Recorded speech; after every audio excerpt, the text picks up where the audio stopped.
What the hell is this we're talking about, Jung? I think the purpose of this is, just two Kiwi dudes that know Kiwi business. Yeah, waiting for my notification.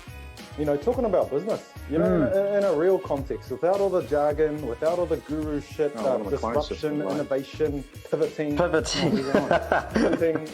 ebooks, and all that kind of stuff, and just having a real down-to-earth yarn about real business. I think there's a real need within this group, but within the greater business community, for some like Jung says, some solid business advice without all the crap, without all the needing to chuck your email in and get a bloody blah blah blah blah blah and all of the stuff that people these people are doing out there in business. We just want to be real, so we kind of just wanted to use a bit of a platform to address that and try and have a bit of fun while we do that. Who's got some good yarns about real business, the real challenges. And I love Cam's comment. Steady sales wise, it has taken some creativity to do so. Yeah, I like it. And that's true pre-lockdown, COVID, no COVID, recession, boom, bounce phase, whatever you want to, you need to stay relevant. So tonight, 5:30, I'm kind of maybe getting ready for dinner or whatever, kind of, trying to turn the laptop off. And my barber calls me. Hey, I know there's been massive queues. And I know, you've been wanting to get a haircut and all that kind of stuff. So do you want to come in now? I'll stay open late. Oh, is that why you're looking so sharp? Oh, so I wake up like this. Yeah.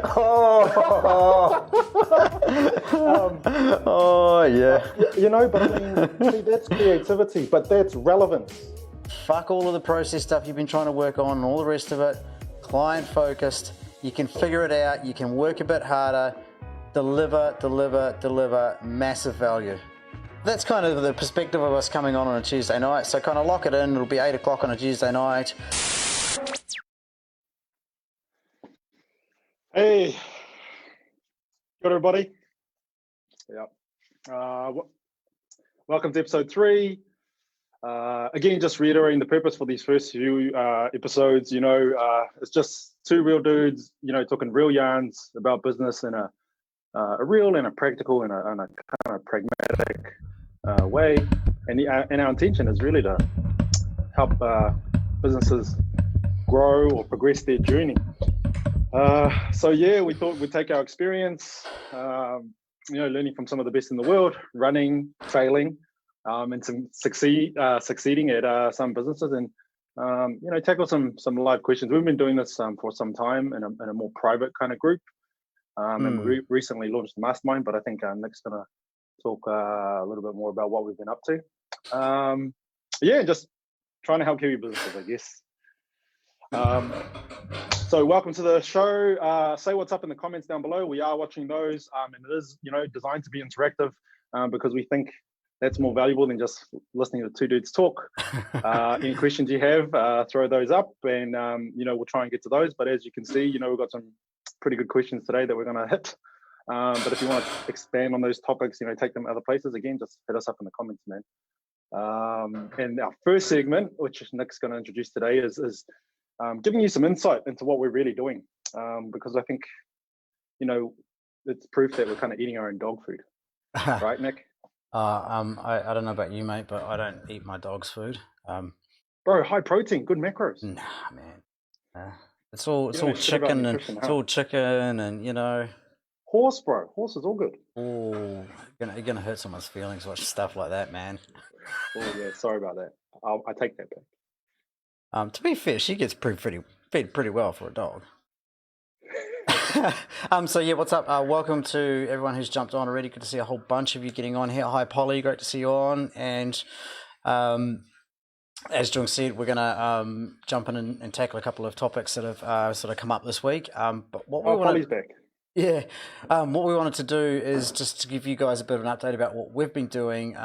This sort of come to me a couple of days, a week ago when we were chatting. I was just saying, it's all well and good us jumping up here and giving advice on business and all the rest of it. But what I would like to do is, seeing as though we're building a product out right now, is kind of give you guys a little bit of an update each week on what we've been up to, the actions we've taken, the results we've had, so that you can see that we're not just, kind coaching from a book, but we're actually taking action and doing what it is that we, practicing what we preach essentially. So so a real big milestone for us too. We set up the Facebook page and hit 200 likes in the first week. So thank you to everyone that jumped on. That was a nice ego stroke for both of us, no doubt. But it's really awesome to be able to create a platform to be able to share what we're doing and to have support. So the big thing that we're gearing up for is building out our mastermind, which is the Level Up Mastermind, which we have now begun to run a pilot group through. So we had our first initial session today, which was really exciting to have some business owners on there, and we really we had some awesome fun on that call today, and really helping those business owners to dig through some of the challenges that they had. And but I guess what I wanted to talk to more rather than about what we've achieved there was about the way that we're productizing and generating an offering right now. So we've created this mastermind product, which is right now we're doing what you call beta testing, what a lot of businesses would say, minimum viable product. So we're actually creating and testing that product before we bring it to market with a paid option to join. So it's right now it's a very, very small and exclusive format, and our plan is to get that delivery piece right, and then to scale it up from there. And then obviously the sort of we talk about marketing a lot. For us, we're doing a lot of support openly within the Facebook group, and now obviously on the page here too. And that kind of the top level of the funnel essentially is us offering support to businesses from a free advice perspective, and our goal is at some point to be able to productize further down the funnel. And as that happens, like I say, each week we're just going to give you a little bit of an update of what we do. And the only other thing I wanted to talk about was sort of the mechanics of the way that Jung and I work. So we're on a twice a week we're on a call together, a private call where we're discussing work in progress, who's got this done, who's getting the logo made, who's updating the Facebook page, whatever it might be. So we're keeping a good flow with the way that we communicate, the way that we're the actions, and we're keeping each other accountable using a Trello board, which is something that popped up today around accountability. How do you keep a team accountable? So, we're only a team of 2 right now, but using a piece of technology for us to communicate and hold each other accountable is really, really awesome. Jung, is there anything you wanted to comment on about that? Was that? Yeah, no, that was pretty thorough, actually. I think, for those of you out there, maybe I'll just, give my kind of take on it, right? So, we're trying to deliver value, and if that continues and people want to engage in more value, then we're looking for ways to kind of, package that up and make that accessible to people, but, no strings, there's no tripwires, no ebooks, there's no upsells, cross sells, all that kind of bullshit.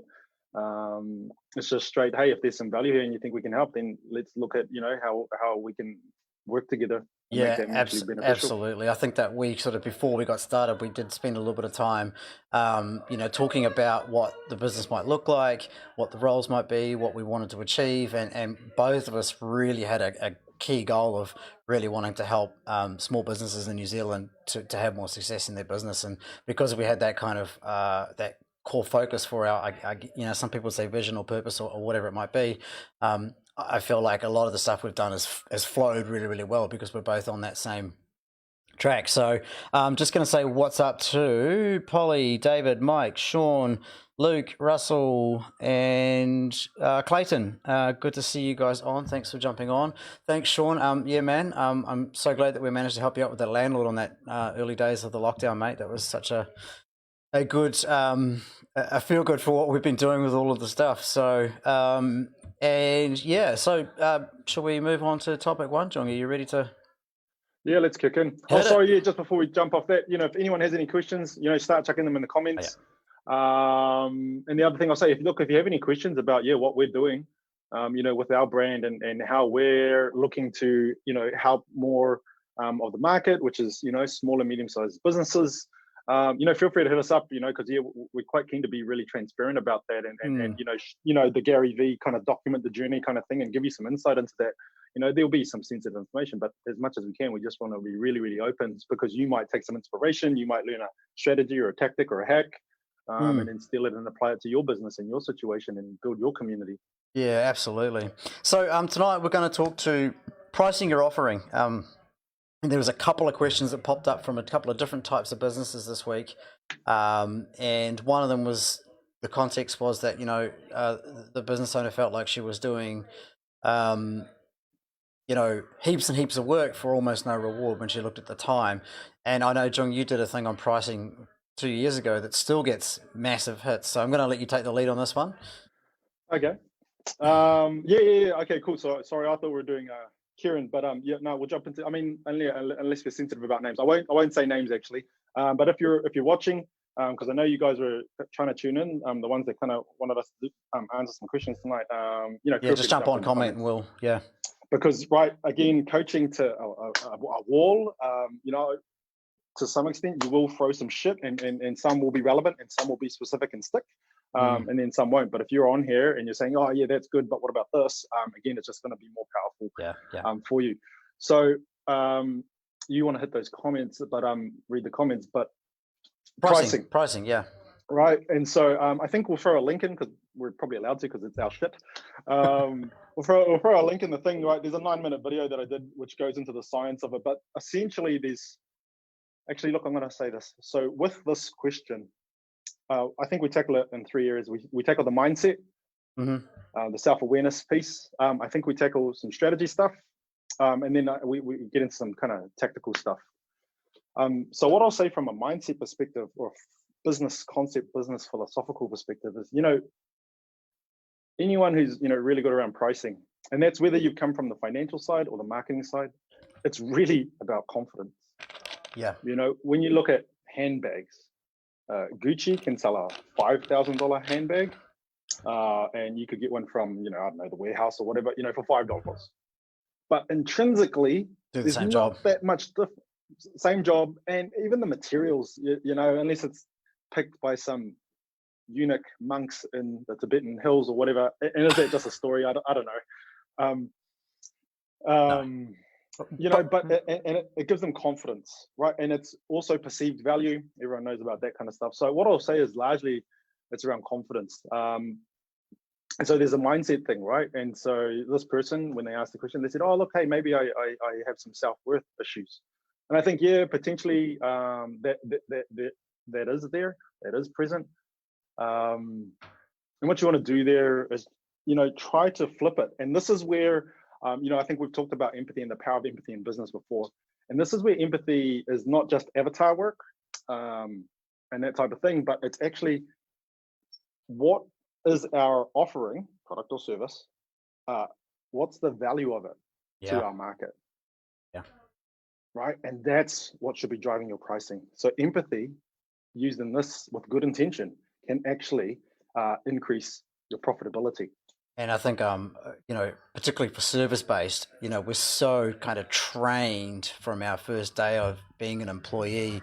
You swap an hour for an X amount of money. And we've really got to retrain our brains in business to go, I'm swapping X amount of value for Y amount of money. And that is such a critical shift in your thinking. And you've got to get there before you can really start to make some, difference in your marketplace. Strongly agree. And then we've removed it from you. It's not about my self-worth or my self-value. It's just about them. And it's a powerful way to use empathy, So that's what I'll say. And sorry, yeah, let's get that thing out of the way. Time for money is a shit model. It's just shit. Google it. Disadvantages of time for money, right? We could just go on and on and on about how it's shit. It doesn't actually get either party the ultimate outcome or the ideal outcome that they're actually looking for, right? So this person, are we allowed to talk about that? Was a bookkeeper for small businesses, as an example, right? So we look at both parties. Let's run this scenario. The client, I'm a lawnmower, I sell ice creams, whatever the hell I do. Do people's books. What do I want? Right? Oh, sorry, other way around. So I think specifically she worked with tradies too. I'm a builder. I'm a plumber. That was one of the niches, right? Yep. I'm a sparky, right? And what do I want? I don't care about the debits and the credits and the ledgers and the P&Ls Invoices, and the fucking reconciliation. paperwork. I don't give I a just shit. don't want to do my books. I just need my numbers to be accurate and that I meet my. And I need to make sure ultimately, I have enough money to pay my tax on my damn GST, and I can just go and keep building decks and getting paid. 100%. So that's the value. So the value is you get your nights back, or a lot of people, my partner, my spouse does the books at night. And so you remove that, and that's actually what you do. The value could be going on a date night, eh? Bang. And then so what's the value for the bookkeeper? I've got a set of skills. I'm really passionate about enabling business owners to do their thing, do the lawn mowing, sell the ice creams, be the plumber, the sparky, what have you. And I need some flexibility. I want to work on my own. I want to have control of my time and my income, etc. And so that's what I offer. So that's what I get. Right. And so how the fuck does $35 an hour, $75? How does that actually get us our outcome? It doesn't. And so the second thing on mindset is about, I think we often compare ourselves to the others in our space. But the other bookkeepers only charge $55 an hour. How can I charge 65? Or the other builders only charge 60 an hour. How can I charge 80? Which is a valid question. Yep. And again, I'll come back to how can Gucci charge $5,000 for the same handbag that I could get for 50? Just right. And people will talk about perceived value, but I'm not the biggest fan of kind of pumping up perceived value because I think it's kind of just. I mean, that's this ebook guru bullshit again, Jung, isn't it? Oh, $3.97 or $9.97, but we'll do it today for 75% off, and that's just all that shit. But you're right. It comes back to, and in this bookkeeper's integrity, case, man. But it comes back to the value of that builder being able to not spend 20 hours a week punching keys and hating himself, and actually spending an extra 20 hours a week building, selling, doing whatever it is he does that he's good at, making money. And I love that, right? Even if it's 2 hours a week. But shit, arguably, I can go and do a quote or even just follow up on a quote and convert a $20,000 job rather than doing, $50, $100 an hour bookkeeping work, which is not my niche. And the other concept I'll bring in is business is a fucking team, bro. Yeah. Like, you don't put Richie McCaw on the field and go, okay, dude, you do all the tackling, you do all the kicking, you do all the part. Like, no. Love it. Yep. Bring in a team and create that synergy, And we I think that going out on your own, that mindset of doing it all yourself, and I know I did that for 10 years, bro. So I get it. The giving up control, the all of that shit, man. It's so counterintuitive, but you've got to do it. Quick comment from Tim's come through. He said, different customers will have different perceptions of value for the same service. How do you deal with that? Dude, for starters, it's niche. It's niche, and I know we keep fucking banging on about niche. Of course, if you position yourself as just a generalist, people are always going to argue price. But if you offer a specialist service and you understand their pain point, right, they're not going to argue value. They're going to go, yeah, fuck, these guys actually solved my issue because they talked to me about my actual issue from the start, not about bookkeeping or internet marketing or whatever it might be, but they actually talked to me about my real challenge or the frustration that I'm feeling. So you've got to start to understand the frustrations that your customer feels. Once you understand that, then you can start to develop a pricing model with empathy, right? Then you can start to develop a pricing model that will actually reciprocate the value you give them back to you and allow you to grow your own operation. 100 million%. 100 million%. Yeah, so look, I'm keen on some comments, right? Because that's quite a heaps coming through, bro. Heaps coming through. Yeah, heaps coming through. I did have a quick scroll, but that's at that conceptual level. Now we'll move into strategy, and Polly's pretty much already gone there. And the model you want to use that I recommend, and I'm kind of jumping to solution here, is value-based pricing, right? Over cost-based pricing. Or time for money, right? And by the way, side note, lawyers, and you can Google this, the most miserable profession in the world is lawyers. And sorry, Brent. Brent might beg to differ, but he's probably one out of many. Right. And he's doing it differently. And so, one of the major contributors to their overall misery, man, I'm exaggerating here, but is that billable hours model. It just does not work. But it incentivizes, dude, I just need to bill as much hours as I can. It's not outcome focused. So value-based pricing, right? And then there's three things you really want to consider. Again, giving the person who answered the question, man, why can't we use names? You can if you want. Now I can't remember it. No, I can't remember. Maddie? No, shit. Check your chats. You want to take in costs.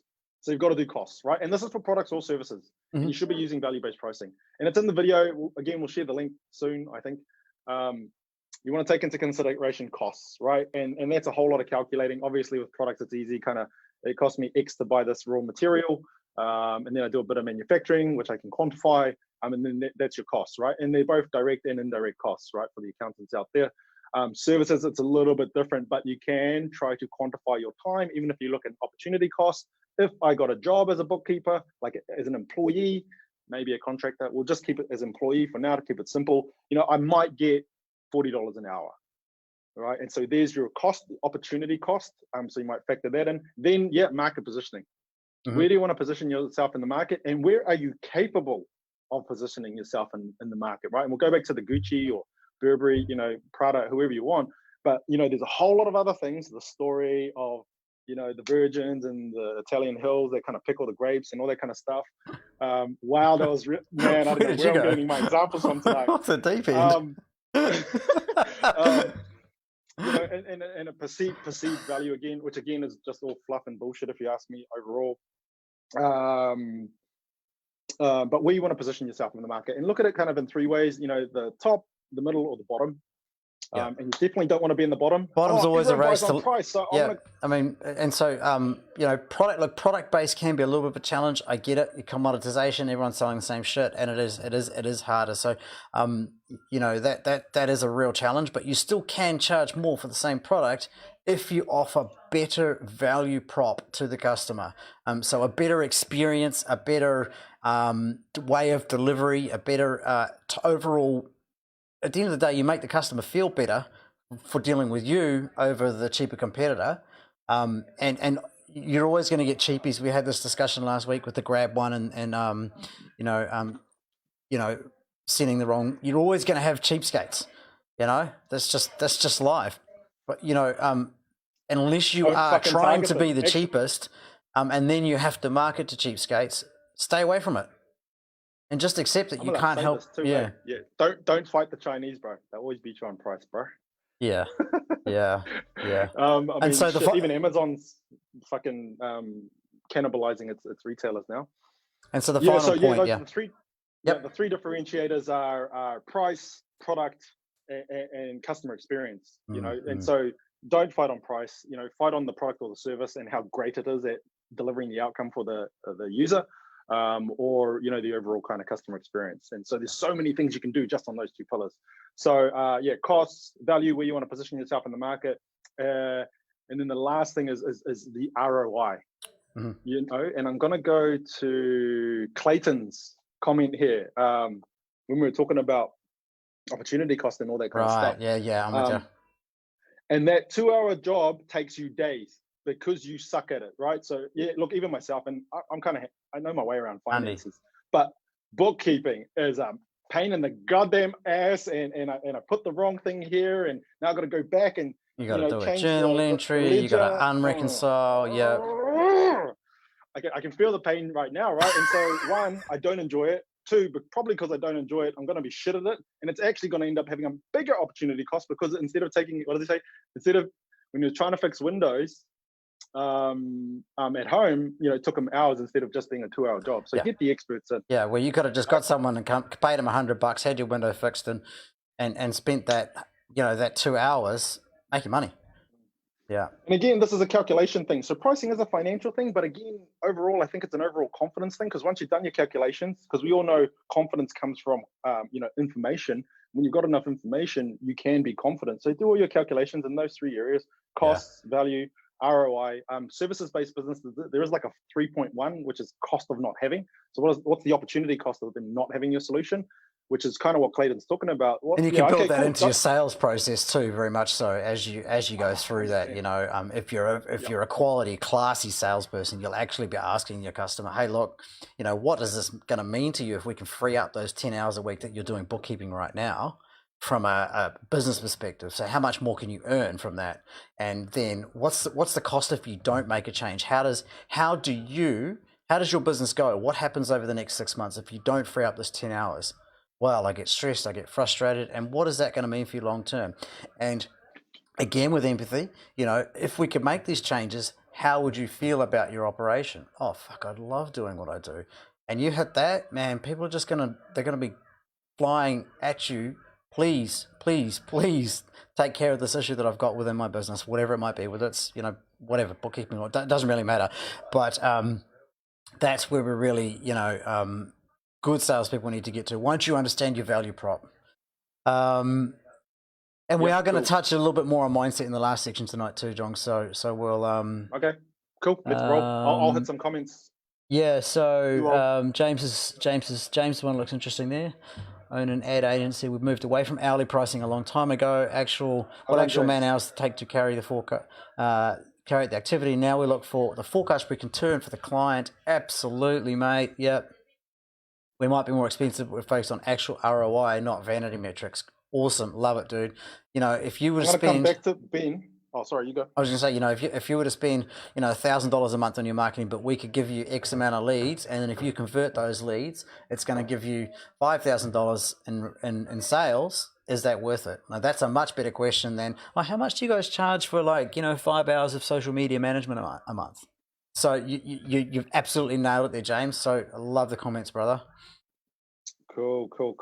I'm going to finish off the third one because, right, I said I was going to do mindset, right, yes. Philosophy, strategy, and then tactics, right? And we're going to talk about packaging and productization. But I'm just going to say, Ben, can you give me some context here? You know, that's a very specific question. How do you think it's best to start quantifying customer segments? Is that like a kind of desktop kind of research kind of thing? Give me some context.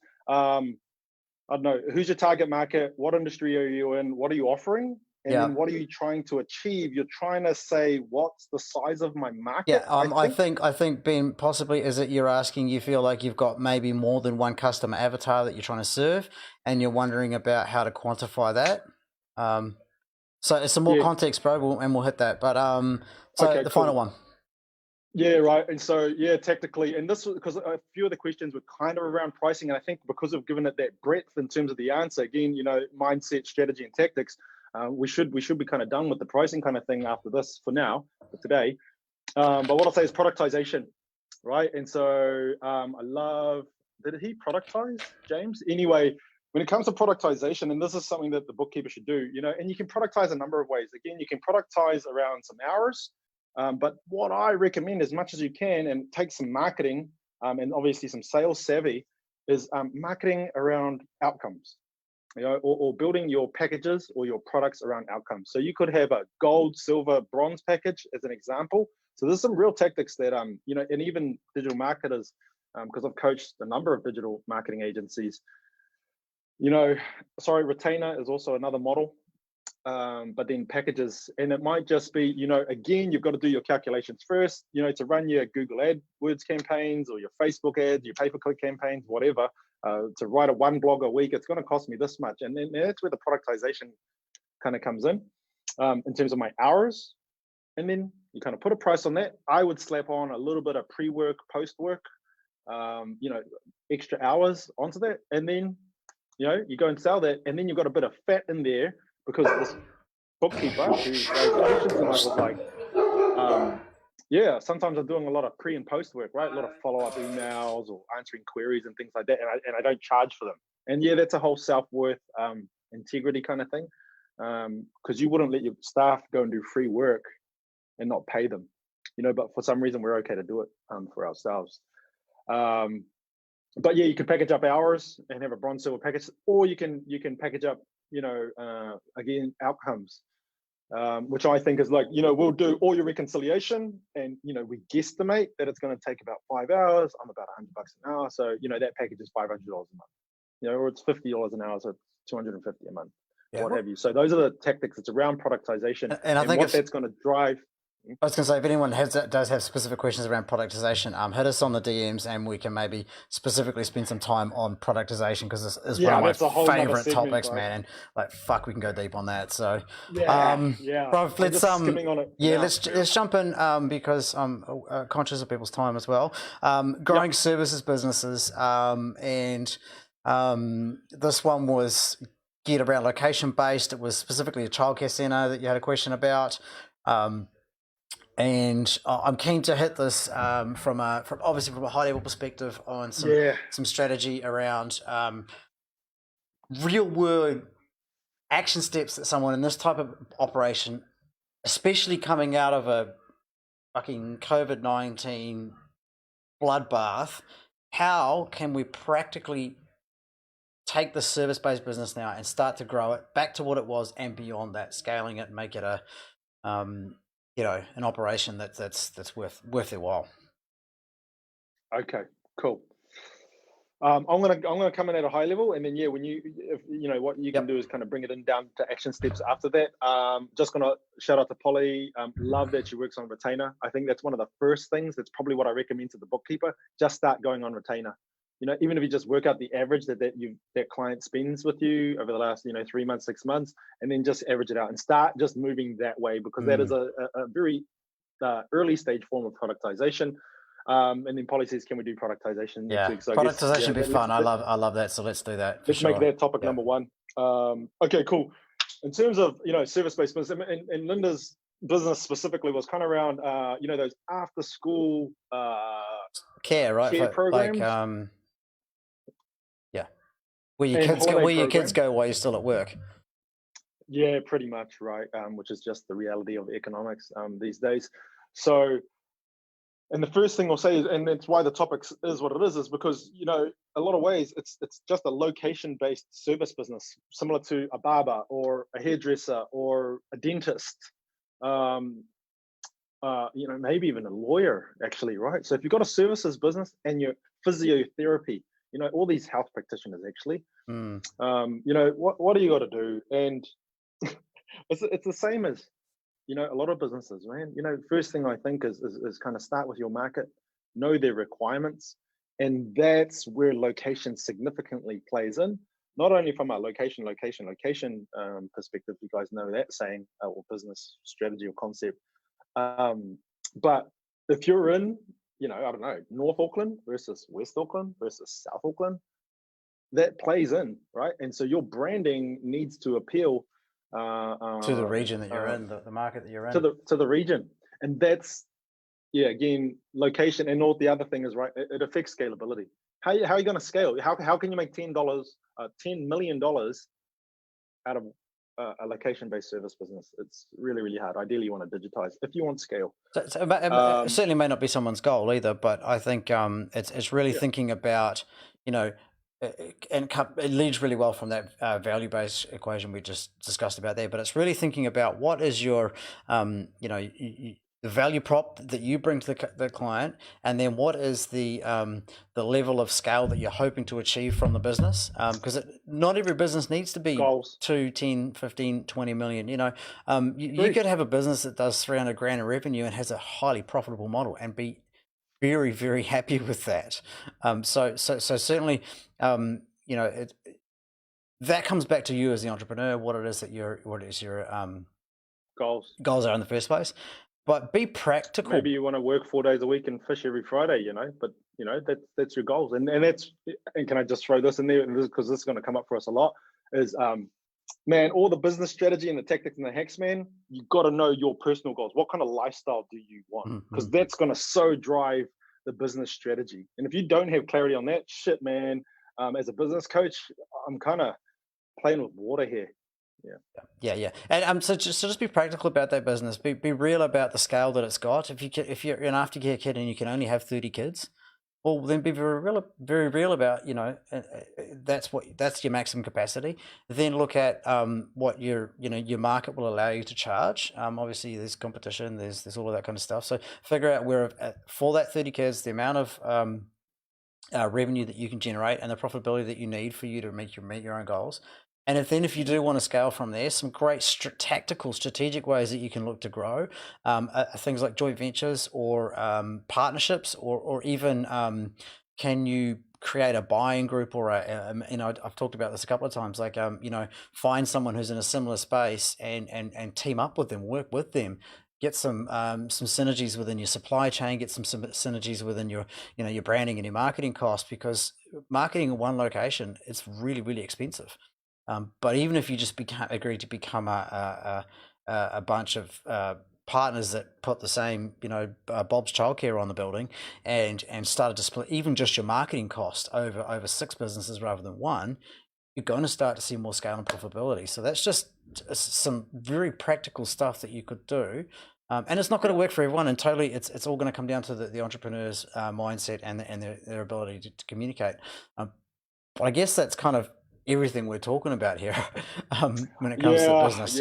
Actually, it was interesting, the order, because that we kind of did it in, because it just comes down to productization and kind of packaging that up. Clayton, Denise asks, what's productization? You got a product business and a service business. A service is where I give kind of my man hours to a certain to a market, and then they pay for my time and my skills in time. Whereas a product is hey, I made this thing and you can buy it at any time from this e-commerce store, or what have you. And productization is where you take a service business and you try to productize it. And a good example, I'm trying to think here. We can talk about what we did with my video business. So we instead of just buying one or video, just a well-known one like Spotify. We created a package. Oh yeah. Right. Instead of buying one video at $1,000, you'd buy 3 at $1,899 or whatever it might be. But it offered more value and more ongoing for the customer. But obviously for me, it brought my average GP up. So we'll actually go real deep on productization, because it's such I think we're going to come back to growing services businesses too. I don't think we've kind of gone broad enough and deep enough on it. I don't know. What do you think? I'm going to hit Ben Craig. Yeah. Okay. Do that. Okay. Cool. You jam. Did he respond to it? He did. Yeah. Okay. Yeah. He's just. Why can't I see more? There it is there. Right, well, I'm going to shift it to, which we've kind of covered a bit of the stuff already around mindset, self-worth, and money, but I think it'd be a good kind of on flow from that, that a lot of the questions that we see come up, particularly we saw today, was it's mindset that drives our decisions. And if we're still thinking like we thought when we had a job and we're told what to do every day, and we're very much in a space of being almost reactive with our energies, it's really, really going to be challenging for us to start to grow and productize the business. And a lot of that will actually flow from our own sense of self-worth, and finally will be our relationship with money. But so talking about this productization model, how we're going to gear up our service-based business, is really understanding your own thoughts, beliefs around money, around the value you bring to the marketplace. And when you're really cool with that, and finding a spot where you are really, really cool with what value you offer, you're going to be able to propel yourself forward. Banging my mic here. Propel yourself forward, because you've sort of you've. Whoa! I didn't know it was that kind of show. Okay. Oh mate, the jokes! I tell you, they're getting good. Yeah. So I hope that kind of, that whole point ties in together. But all of those points, mindset, self-worth, and money. Oh. Hello. Hi. Hello. Got a little visitor. That's cute. Yeah, they're all they're kind of intertwined, and one of the biggest things that business people need to remember, that money is a result.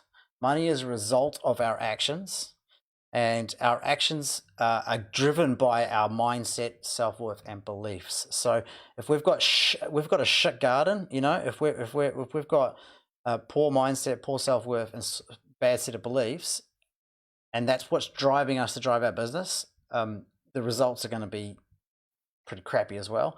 And I know I did that for a long time. I was always looking, fuck, there's not enough money in the bank. Why is there not enough money in the bank? Not, what have I been looking at and acting on and behaving about for the last 6 weeks for there to be not enough money in the bank?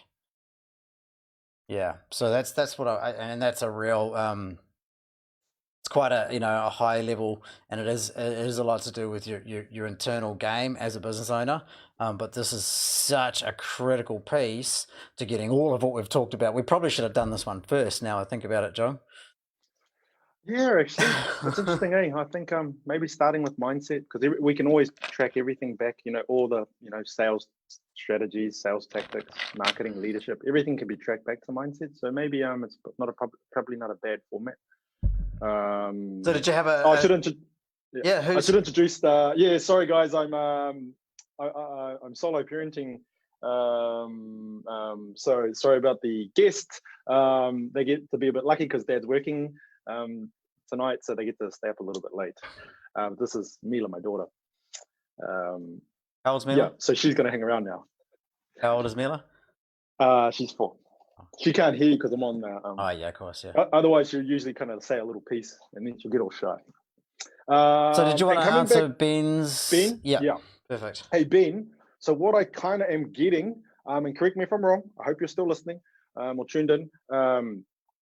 The problem you're trying to solve is you're trying to, from what I can gather from what you're saying, is that you're trying to get to your market, right? And I get that somewhere along the way on the internet, or someone's told you that, oh, you should quantify your market and get a size of the market and all that kind of stuff. But what I'll say,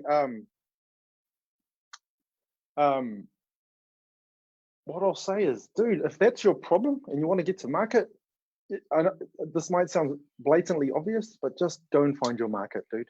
You don't need to do too much research, especially with what you're trying to do. You know where they hang out, right? You've got an idea of your kind of avatar or your persona or your target market. And when you're going for the as you say, the older group as well as the younger group, when we're starting, and I'm not sure where you're at, like if you've been going for ages or what, but when we don't have a lot of resources, we've got to be really efficient. And so what I'd probably say is just focus on that one group that it seems like you can get them quite easily, and just grow it from there. I'll use the ice creams as an example. Like, if I turn up at a festival, and I've got this big banner saying, we've got the best vanilla ice cream in the goddamn world, and that's really specific kind of targeting and stuff like that. That's not to say that someone's not going to come up to me. Sorry? I want chocolate. Yeah, right. And then that's not to say that someone's going to say, oh, hey, do you have some chocolate ice cream? No, we've only got vanilla. I think, well, just how it happens, by the way, yeah, we've got some chocolate ice cream. We're really famous for our vanilla. That's one thing that I think holds people back from niching and owning one avatar, is that like, oh, but then I don't get to serve everybody. It's like, bro, if you try and serve everybody, you're just going to be the standard ice cream fucking truck. Yeah, I'll talk real quick to this because obviously, yeah, you go. 10 years of automotive experience, dude. Look, for starters, people over 50 use Facebook, and they use it a lot, and they use it to look at photos of gangster cars. That's the fucking truth, man. So I would say, look, you need to pick a niche now, whether it's going to be hot rods, whether it's going to be Japanese performance cars, whether it's going to be European cars. You need to think about a niche, maybe too, whether it's going to be trucks, and you need to think about who is going to be applying your product. Is it going to be applied by people at home, or are you going to be selling this to detailers and they're going to be applying it? So because I think the product itself is I mean, look, it's a fairly saturated market, that place. So the only way you're going to stand out is to get some sort of a niche and go and double down on that really, really well. So whether it's hot, like I say, if it's the hot rod market, you need to get down and you need to double down on that and really get in with those guys. If you think that that's where you're going to make the most money, or if it's boy races, or if it's whatever it might be, like, the fact is that all of those communities are on Facebook and Instagram. It's just you you haven't quite I think spend enough time digging down on who the real client is that is going to benefit from your product enough. And if you were to hit that hard, you'd find your product flying. That'll come and give you cuddle soon. So I hope that answers. But yeah, and if you do have some more questions automotive related, man, hit me on the DMs and yeah.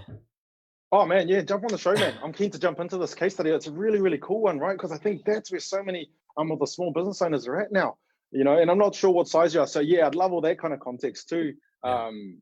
Ben, you know, hit us with that. But man, I just want to say, look, dude, don't want, you know, and look, marketers are going to probably hate me for this one, man. But just yeah, fuck all that shit, bro. Just go and sell some shit. And get some feedback. Rather than get some real-time feedback. Get some real-time feedback. Oh, what size is my market? You know, what's their demographics? What's their interests? Yeah, just hypothesize, man, and then try. Rather than you spending all your energy and time on that, just try and say, hey, what gets me sales? Like, what can I post on Facebook? What gets engagement? What gets me sales? You know, and again, not trying to be greedy and just go for profit. You know, because bro, where did you teach your daughter how to swear? Look what she's spelling on the board. It's GLI. That's her name, bro. What the? Dude. Yeah, but the look on your face. The look on your face. Hey, the look on your face. That's what a bad guy looks like. All right, he's doing all kinds of weird shit about a 4-year-old. Anyways, all right, bro. Let's wrap this up, man. People got to go. You got to look after your kids. It's closing comments. Who's up this time? You or me? Pricing is confidence. Get your confidence. If you need calculations to do that, we've given you a format. We'll post a link to the video. It's a 9-minute video, I think it is. I think we'll rip it down and we'll throw it on YouTube, mate. I'll get that up next day or two. Yeah. Okay. Cool. Sounds good. What else will I say? Yeah. Be confident. Just know your avatar. You will get a lot of avatar with all the sciencey stuff that you can do. Kind of trying to understand them, where they hang out. Are they on Facebook? What size of the market? All that kind of stuff. But even just litmus test. Just fucking if I offer them this, do they buy it? It's that simple. You know, okay, I tweak it. Now I try. Oh no, they still didn't buy it. I tweak it again. I go back. You know what I mean? So that's my thing. Hey Kev, look, I'd love to hit your question there. I've been stuck with the one Mark Van automotive parts for 20 years. It would be easy to try to be a jack of all trades. Dude, I think look, in the interest of time, let's jump on again next week, guys. If you do have questions you want us to answer, if you've got a specific challenge or something like that, jump on and smash the inbox to the page here. We can have some dialogue, and then we can really like give a bit of a case study that we've done with you throughout the week, and we can present it back next week. But yeah, other than that, man, frick, it's been really fun doing this. Thank you so much for everyone that's tuned in, and really as long as you guys keep watching and enjoying it, we'll keep doing it. So. Oh, Ben Craig, can we just capture this? Yeah, that's awesome, guys. I am just starting out my first business that's given me some different angles to think about. Bro, there's an argument, and you must have seen Gary Vee, and I kind of agree in some shit. Just go and sell shit. Stop thinking about stuff. Yeah. Just go and sell stuff. You probably are your avatar. Yeah, no doubt he's got a toy character or two. Right, just go and sell some stuff. You kind of know what's of value, bro. Just go and sell it, and just then do it 1 time, then do it 2 times, then do it 7 times, then do it 10 times, then do it 20 times. And just grow from there. All right, we're out. Oh, cool, Clayton. Thanks, I Clayton. love the piss take, by the way. See you next week. See ya.